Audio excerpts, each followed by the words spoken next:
I am Salandra Prajapati. Now I am going to start class 8 chapter 1 our constitution. पिछले video में हम लोगों ने कॉन्स्टिट्यूशन के कुछ फीचर्स के बारे में पढ़ा था, जिसमें पहला फीचर हम लोग पढ़े थे और डिटेल्ड रिटेन कॉन्स्टिट्यूशन। बताया गया था कि भारत का जो संविधान है वह विश्व का सबसे बड़ा संविधान है और इसमें 395 आर्टिकल्स, 22 पार्ट्स, 12 शेड्यूल्स पाए जाते हैं। आज हम लोग पढ़ेंगे जो नेक्स्ट फीचर है प्रोविज़न ऑफ अमेंडमेंट। देखिए, अमेंडमेंट में होता है संशोधन करना। देखिए, बताया गया था अभी पिछले इसके नीड्स के बारे में बताया गया था कि constitution is a living document. Our constitution is a living document. एक ये लिविंग डॉक्यूमेंट है। कैसे है? That it is changeable. हम इसको चेंज कर सकते हैं। जैसे कि जो लिविंग थिंग्स होती है वो हमेशा चेंज होती रहती है, तो उसी तरह से हमारा जो कॉन्स्टिट्यूशन है वह समय के अनुसार, नीड्स के अनुसार वह समय समय पर क्या होती रहती है? चेंज होती रहती है।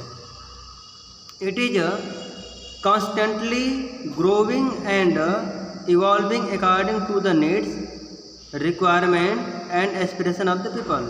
यह जो है लगातार ग्रो करती रहती है हमारे नीड्स और रिक्वायरमेंट के अनुसार, या हमारे एस्पिरेशन में जनता के एस्पिरेशन, उसके रिक्वायरमेंट, उसकी ज़रूरतों के अकॉर्डिंग इसमें क्या होता रहता है? कुछ न कुछ बदलाव होता रहता है। In the constitution itself a procedure has been let down by which change can be brought about. Such changes are called amendment. अब देखिए, कॉन्स्टिट्यूशन में ये जो चेंज किया जाता है, और यह कॉन्स्टिट्यूशन में जो चेंज किया जाता है, जिस प्रोसीजर से चेंज किया जाता है, उस प्रोसीजर को क्या बोलते हैं हम लोग? हैं अमेंडमेंट बोलते हैं। ये जो अमेंडमेंट होते हैं, these amendment are made to remove the difficulty that arise from time to time. देखिए, समय समय पर जो डिफ़िकल्टीज आती है, जो समस्याएं आते हैं, उन समस्याओं को हम लोग इस अमेंडमेंट से क्या करते हैं? दूर कर लेते हैं। अब समस्याएं कैसे आती हैं? जैसे मान लीजिए कि हमें आज के समय में कुछ नए नियमों को बनाना है, कुछ पुराने नियम जो हैं उनको समाप्त करना है क्योंकि उसकी कोई उपयोगिता नहीं रह गई है, या हमें सज़ा के प्रावधान में कुछ बढ़ाना उसको है, कुछ कम लग रहा है आज के समय के अनुसार। तो इस तरह के जो संशोधन होते हैं वह समय समय पर किए जाते हैं, और वह किस प्रोसेस से होते हैं? वह होते हैं अमेंडमेंट प्रोसेस से। नेक्स्ट है a sovereign democratic republic. Sovereign में होता संप्रभु, संप्रभु में सर्वशक्तिशाली।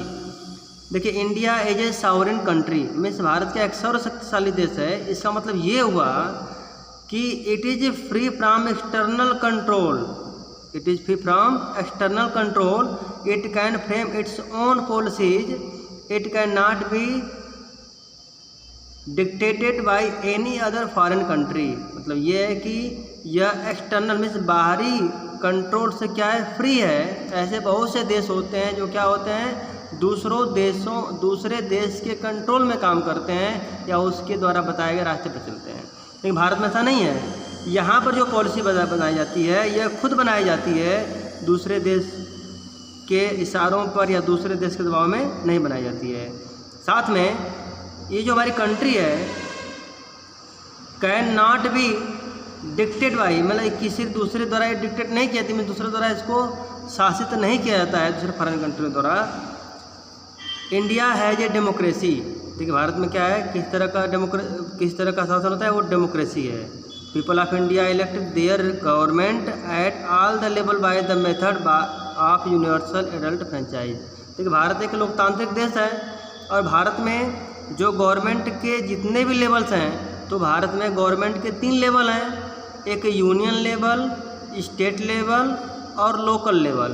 तो इन तीनों लेवल के जो रिप्रेजेंटेटिव होते हैं उनका चुनाव कौन करता है? जनता करती है। और जिस मेथड से होता है। और इसमें क्या होता है, यूनिवर्सल एडल्ट फ्रेंचाइज में वयस्क मताधिकार। इसमें क्या होता है कि जितने भी 18 वर्ष से ऊपर के लोग हैं उनके द्वारा वोट किया जाता है, उनके द्वारा हमारे जो रिप्रेजेंटेटिव होते हैं उनका चुनाव होता है। India is also Republic. देखिए भारत क्या है, डेमोक्रेसी भी है और रिपब्लिक भी है। अब कैसे रिपब्लिक है, this means that the head of the nation the president is elected by peoples representative. अब देखिए जो यहाँ का head, who is the head of country, तो हमारे देश का हेड कौन है, प्रेसिडेंट होता है।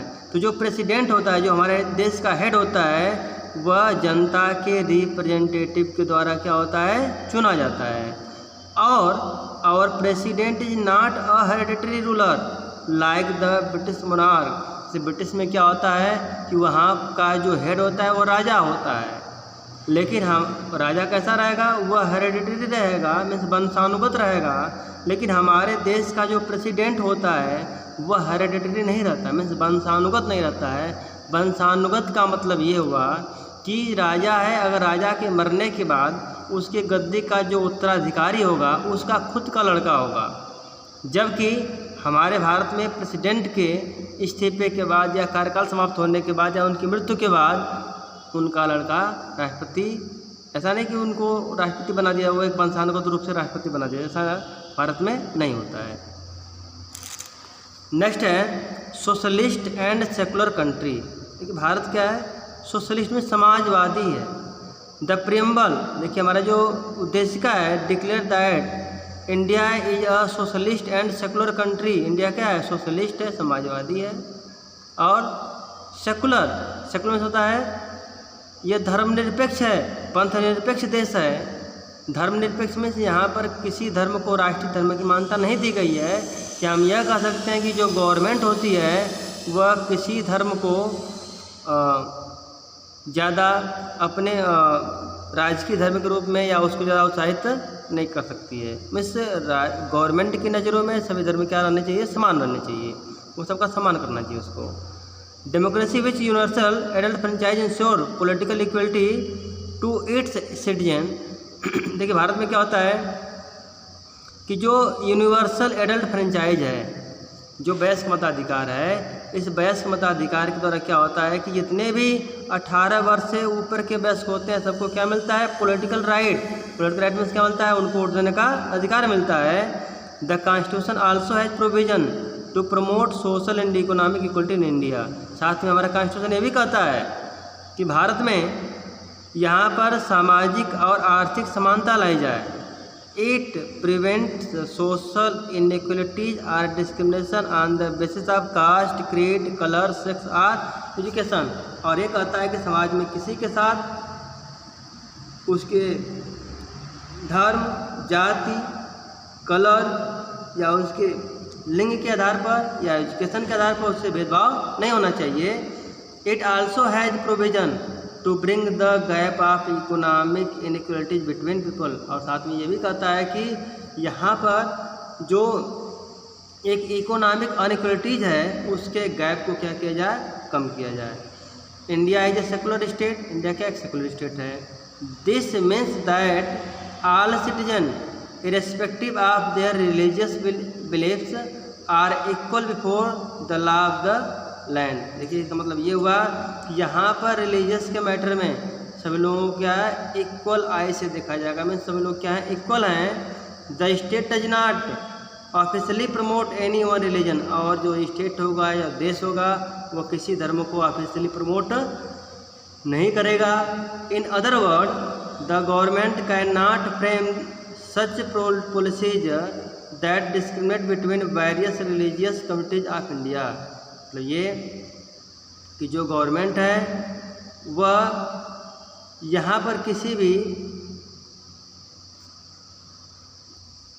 यहाँ पर सरकार जो हो है वह धर्म के मामले में न तो कोई कानून कर सकती है न तो उनके साथ कोई भेदभाव कर सकती है। ऐसा ना कि कोई दो रिलीजन में वो भेदभाव करे या उनके लिए अलग से कानून बनाए, ऐसा वो इंडिया में नहीं हो सकती है। ठीक ना। कल पढ़ेंगे हम लोग फेडरलिज्म। तब तक थैंक यू। सेहत का ध्यान रखिए।